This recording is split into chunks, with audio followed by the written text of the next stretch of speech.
qadın üstündür yoxsa kişi üstündür? Çox mənasız, yersiz bir sualdır ki, bugün insanlar arasında bu müzakirə olunur.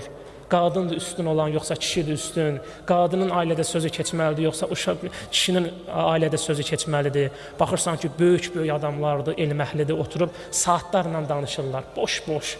Biri deyir, qadın üstündür, biri deyir, kişi üstündür, biri deyir, yox, biz bir nəsə bir yol tapmalıyıq. Allah isə nə deyir? Heç kim düşünmür ki, Allah nə deyir? Allah isə deyir ki, Allaha itaət olunan ailə üstün ailədir. Allahın qoyduğu dəyərləri qəbul edən ailə üstün ailədir. Allahla yaşanan ailə üstün ailədir. Allaha itaətlə övladı böyütmək lazımdır. Allah bizə deyir bunu. Quran bizə çatdırır. Ailə daxili münasibətlər, qadın-kişi arasındakı münasibətlər, ailədə baş verən o bütün məsələlər Quran çərçivəsində Allahın əmrləri ilə izah olunmalıdır. Çünki çox təəssüf ki, biz bugün möminlər arasında da kifayət qədər ailə daxili münasibətlərdə problemləri görürük.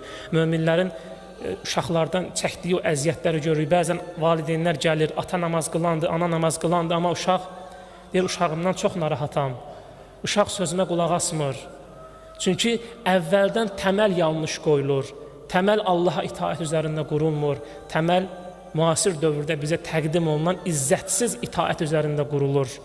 Ona görə də hər bir insan Allaha itaəti əsas almalıdır və bu şəkildə əməllər etməlidir. Həm ailəsinə qarşı münasibətdə, həm cəmiyyətə qarşı münasibətdə.